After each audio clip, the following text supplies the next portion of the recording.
I'm Kevin Radomski. I'd like to welcome everybody to our new drum instructional platform, Play Today Drums. Our main focus here at Play Today Drums is to teach you the fundamentals of rhythm and get you playing the drums as soon as possible. In our free lesson series, we'll teach you basic rhythms and how to apply them to the drum set in simple, easy steps. As well, we'll also show you how to set up your drums so you can start playing right away. Maybe you don't have drums or even have access to drums, not a problem. By clicking on the What Can I Do If I Don't Have Drums link, you'll find information about how to purchase a new or used set, rent drums, and also things you can find around your house to drum on so you can start working on the coordination you need to play the drums, at least until you can get your hands on some drums. A lot of famous drummers started without drums, so they focused on creating rhythms and the different sounds they could make with what they had available. Rhythm was around way before we had drums. Let's put it this way. Drums without rhythm is just noise. And rhythm without drums is still rhythm. And with rhythm we can dance or sing, tap our feet, or even clap our hands. Better yet, rhythm is something we can all enjoy and share. Maybe some of you are interested in learning to play the drums but aren't sure about the level of commitment required. You probably have questions like, do I need drums? Is this something I can physically do? Or even, is drumming for me? Hopefully the rest of this video will answer those questions for you. Let's get started. The first word we need to know and understand is pulse. Yes, we all have one, hopefully. Music and rhythm also has a pulse. It's what we tap our feet to, it's what we dance to, and it's also what a group of musicians are listening for when they're playing together. The pulse of music is measured in beats per minute, just like our pulse is measured. Time to grab the metronome. All right. This is a metronome. There's many kinds. You can get apps on your phone for them. Basically, the purpose of a metronome is to provide a nice, even, steady pulse, like this. Now you'll notice it doesn't speed up and it doesn't slow down. It's pretty constant. You can also set it to different tempos. That was 120 beats per minute. Here's a slower tempo. This is 90 beats per minute. All right. Now you'll notice the metronome was even and consistent. That's super important when learning music and especially learning about rhythm. Music can speed up and it can slow down, but in the beginning it's much more important if we focus on trying to play nice and even, consistent time or keep that pulse at the same speed as long as we can. Now that we understand pulse, we can talk about how the pulse is used numerically to learn and get a better understanding of rhythm. You ever watched a band perform and the drummer, the singer counts off 1, 2, 3, 4, and then all of a sudden we have music? When the drummer or the singer counts in the band 1, 2, 3, 4, if you'll notice, it's even. And the reason it's even is that's the speed the song is going to play at, or the band's going to play at.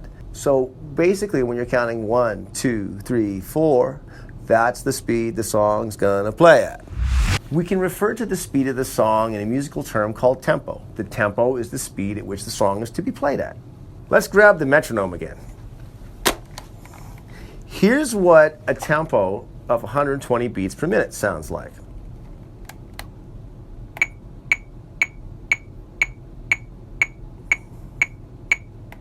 A 120 beats per minute is a common tempo for a lot of popular music.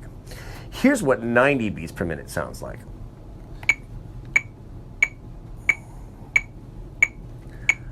Less beats per minute means it's going to be a slower tempo. More beats per minute, it's going to be a faster tempo. Makes sense, right? Okay, now that we understand tempo and pulse, let's talk about how we can apply these to the drums. Here's an example of a song playing, and while the song's playing, I'm going to demonstrate how to find the pulse of the song. Okay, I'm going to do what most of us do when we listen to music. I'm going to tap my foot to the pulse of the music. Okay, so now that we found the pulse and we're feeling it, the next thing I'm going to try to do is to count to 4. 1, 2, 3, 4. Now you'll notice I'm counting in time with the pulse. 1, 2, 3, 4. 1, 2, 3, 4. 1, 2, 3, 4. Okay. You get the idea of how this works. All right, I'm going to actually grab a snare drum now, and I'm going to show you how to play the pulse on the snare drum. If you're not familiar with the term snare drum or know the names of any of the parts of the drum set, there's a video in our free lesson series called Setting Up Your Drums, and it's a step-by-step guide on how to set up each and every piece of your drum set and how to configure them into your own personalized drum set. Before I start playing the pulse on the snare drum, just a quick word about sticks. These are just 5B hickory drumsticks. If you want to know more about drumsticks and their composition and the different sizes, please refer to the information section on the website and you'll find a link for drumsticks. It'll tell you everything you need to know. I'm not going to get into any of the different grips or ways to hold the sticks, as the purpose of this video is to get you playing ASAP. Now that we have sticks, I'm going to strike the snare drum in time with the pulse of the music.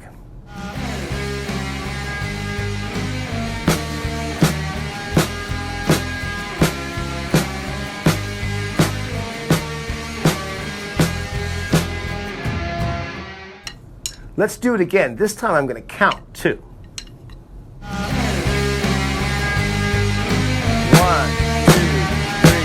4, 1, 2, 3, 4, 1, 2, 3, 4.